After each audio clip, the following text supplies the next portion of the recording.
E aí, eu sou o Molly Botner com mais uma dica do método Overdrive. E o assunto de hoje é super importante. Vou falar de apresentações. Você quer ter uma carreira de sucesso? Quer crescer na sua empresa? Você tem que saber fazer apresentações e bem. Mas eu não vou dar dicas de vocabulário, expressões, eu não quero te dar o peixe, eu quero te ensinar a pescar, que é muito mais interessante, para que você consiga, sozinho, criar apresentações e também se preparar para fazê-las em público, que assusta muita gente. Mas muita gente vê isso como um desafio porque não está preparado para isso. Se você está bem preparado para fazer uma apresentação, tem segurança, embora haja aquele nervosismo de falar na frente das pessoas, mas isso é uma coisa que aos poucos você domina. Mas se você não está preparado para fazer isso, né, se você não tem segurança no que você vai apresentar, aí a coisa piora imensamente. Vamos lá então. Primeira coisa a fazer é começar a analisar apresentações em inglês de nativos da sua empresa ou de clientes e fornecedores internacionais. Muitos fornecedores, por exemplo, fazem uma apresentação de um processo ou de um equipamento e se você, sempre que você assistir uma apresentação e ela foi muito boa, ficou super claro, foi uma apresentação legal, você pode usá-la como exemplo. Se o fornecedor não enviou a apresentação, só fez, peça. Geralmente, eles vão te enviar a apresentação. E aí você vai fazer o quê? Vai checar layout, né? Já que você achou que as informações foram bem colocadas, você checa o layout, né? Que a pessoa que criou essa apresentação usou. Vai checar os termos técnicos e as expressões. Agora, é importante o seguinte, se a apresentação não foi feita por um nativo, foi feita, digamos, por um italiano ou um brasileiro, seja lá o que for, você tem que ter certeza que o inglês está ali, é bom. Se for um brasileiro aí da sua empresa que fez uma apresentação que você achou legal, a apresentação está em inglês, você tem que saber que se essa pessoa fala bem inglês. Ou então você leva para o seu professor, que é para isso que o professor de inglês está lá, para te ajudar, para te acompanhar. Ele vai olhar a apresentação e fala, está muito bem escrita, o inglês está excelente. Se tiver algum errinho, pode ser corrigido. Mas você não vai usar como exemplo de estudo uma apresentação que tem inglês errado, né? Então, é se certificar de que o inglês que está nessa apresentação aí é bom. Se você não vê apresentações em inglês na sua empresa, não faz parte do seu mundo, mas você quer se preparar para o futuro, você vai encontrar, faça pesquisa online que você vai achar apresentações e é só estudar. Aí você vai fazer o quê? Vai criar uma planilha. Nessa planilha você vai colocar vocabulário, expressões, tudo que tiver escrito lá que é interessante, que você sabe que você pode vir a usar, né? Vai colocar nessa planilha. Você vai alimentar essa planilha com novas informações que vêm de outras apresentações ou de e-mails, relatórios. Você vê um termo legal aí num relatório, você fala, opa, eu acho que isso pode ser usado numa apresentação. Então, joga aqui na planilha. Aí vem o segredo.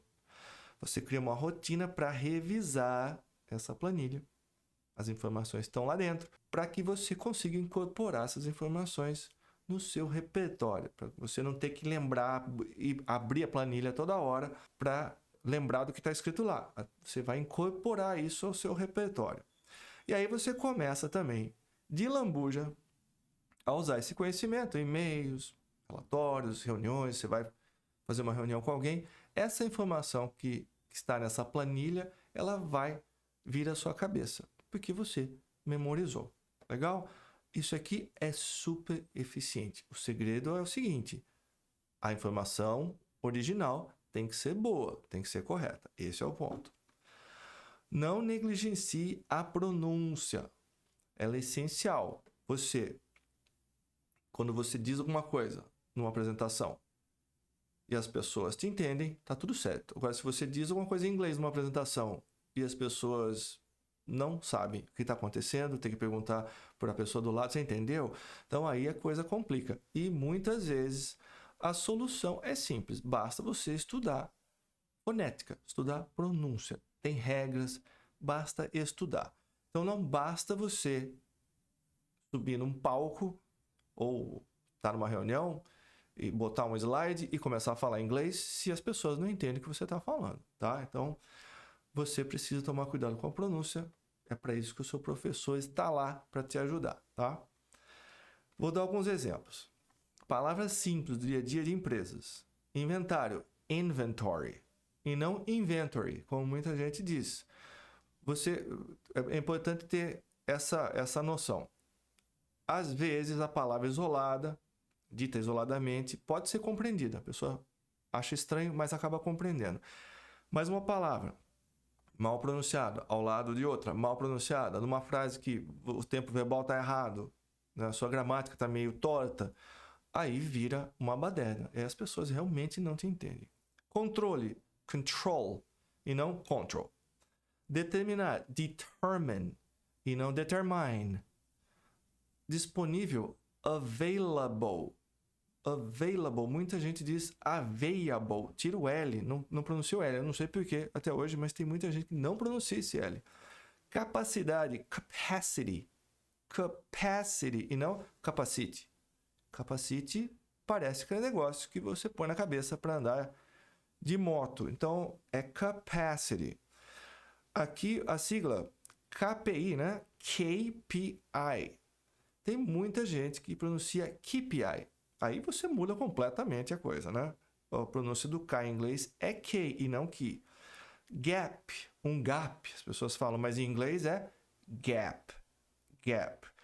E a mais perigosa dessa lista, foco.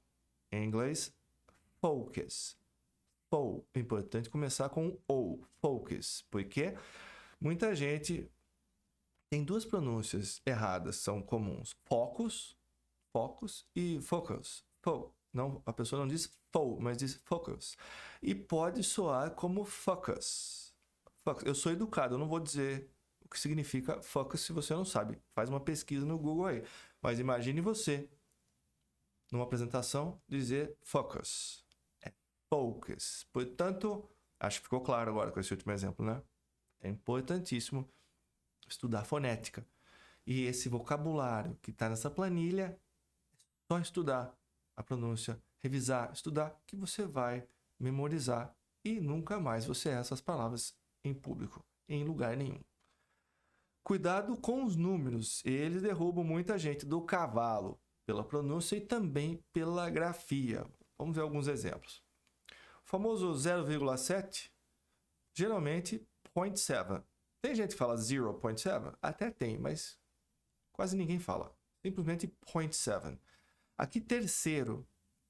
A pronúncia de terceiro em inglês é third. TH, língua entre os dentes, produzindo um som de S. Third. Se você não pronunciar esse TH, pronunciar como um T só, aí vai soar como third. Third quer dizer isso aqui. É a palavra troço. Imagine, você quer dizer, no terceiro slide, nós vamos ver tal coisa. E você pronunciar third. Né? É um mico. Quinto. Quinto vem de 5, né? Five. F-I-V. Vira fifth. O I vira I. Cai o V, entra um F e o TH. Fifth. 10. Ten. Olha lá. Ten. Olha o N aqui. Esse N tem que ser pronunciado como N. Você coloca a língua no céu da boca e pressiona contra o céu da boca. N. Ten. Muita gente pronuncia assim. Tem. Tem. Da mesma maneira que a gente diz estavam. Estavam, não tem som de N. Aí parece que é E-N-G. Como cantar, sing. Sing. Você não pronuncia, não é som de N. Né? O som morre aqui na garganta. Sing. Portanto, ten. Ten. 8. Eight. Qual o problema aqui? O brasileiro tem uma mania de colocar I no final de palavras, né? Que não terminam com Y. Olha lá. Eight, muita gente diz 80. 80. E aí parece que você está dizendo 80. 80. Mesma coisa com o 9. 9. Esse E não é pronunciado. Então, 9. Muita gente diz 9. 9. E aí vira 90. Né? De 9 milhões para 90 milhões, vai uma diferença muito grande, né? Eu já ouvi dizer que cada mico em reuniões é bom evitar.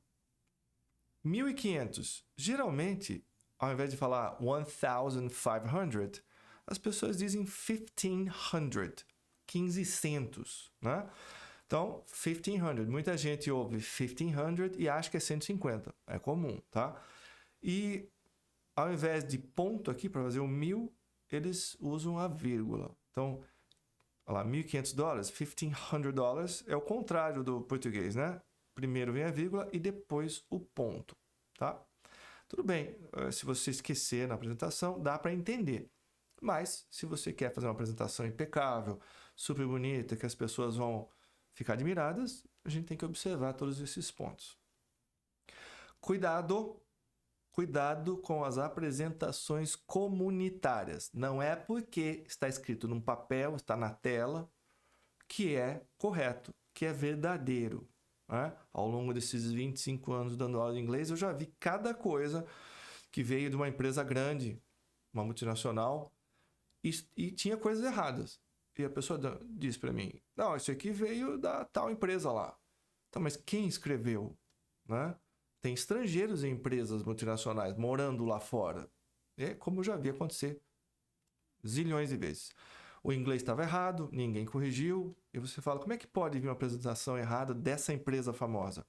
Acontece. Então, você tem que tomar cuidado, né, com a fonte. Então, desconfie. E outra coisa importante, muitas vezes eu tô corrigindo a apresentação de uma pessoa e aí eu vejo um erro, né, num parágrafo e em outro parágrafo esse erro não é cometido. O que acontece? Acontece que essa pessoa que me trouxe a apresentação recebeu informações de várias pessoas, às vezes 3, 4 pessoas, cada um faz o seu lá, manda um parágrafo ou 2. Para mim, eu junto isso, preparo o slide, crio a apresentação. Só que eu vou dar um exemplo aqui para você. Ó. Eu já vi a apresentação, they sended, ao invés de sent. Ó, sended tá errado. O send é um verbo irregular. To send, sent, né? Passado de particípio com T. E num parágrafo estava escrito sended. O que acontece é isso. Várias pessoas enviam para você, aí você está lá com pressa, porque precisa criar a apresentação rápido, né? Muitas vezes não dá tempo de checar, e depois traz a apresentação para a aula, muitas vezes só para praticar, não deu tempo de praticar antes, e aí a gente encontra esse tipo de erro. Então, cuidado quando você fizer apresentações e você receber, né, textos ou slides de outras pessoas. É bom checar. Se você tiver tempo, se não for uma correria, você fala com o seu professor de inglês, dá uma boa revisada, porque eu vou te dizer, geralmente tem erro. O que é aceitável, né? O que não é aceitável é você deixar passar, é você não prestar atenção, tá? Ninguém é perfeito, existe um tempo de acomodação, você está aprendendo inglês, então não é o fim do mundo, mas a gente tem que melhorar, se aprimorar. E super importante, quando alguém disser para você, seu gerente, supervisor, seja lá quem for, que você vai lá na apresentação, mas você não vai falar nada. Você só ajudou a criar a apresentação. E quem vai fazer a apresentação é o gerente ou uma pessoa, outra pessoa da sua equipe. Não acredite. Não acredite. Se prepare. Vá lá, estude a apresentação. Naturalmente, se a apresentação tem uma parte de financeiro, você não é de financeiro, você é de qualidade, naturalmente aí você não vai apresentar a parte relativa ao mundo financeiro. Mas se é só da qualidade, a sua área, se prepare, leve para a aula de inglês, estude, porque eu cansei de ver gente que foi tranquila lá para a apresentação, sentou, pegou um café e achou que ia ficar de boa. E, de repente, o gerente diz, você não faz para mim essa apresentação, surgiu um problema. Ou, você não faz essa apresentação, está mais familiarizado com esses números, esses dados. E aí, você, que estava tomando aquele café tranquilo, né, de boa, acaba se vendo numa saia justa. Portanto, não acredite, se prepare e encare isso como estudar inglês. Vai lá, a apresentação é na quinta-feira, hoje é segunda, terça, leva para a aula de inglês, leia tudo, o vocabulário em cima, pronúncia em cima, faça a apresentação na sua aula e esteja preparado para não se ver numa situação difícil. Legal? Espero que eu possa ter ajudado. Siga essas dicas que tenho certeza elas vão fazer muita diferença para você estar preparado para criar apresentações e para também fazê-las. Legal? Se você não me segue nas redes sociais, vai lá que eu estou esperando. E a gente se vê.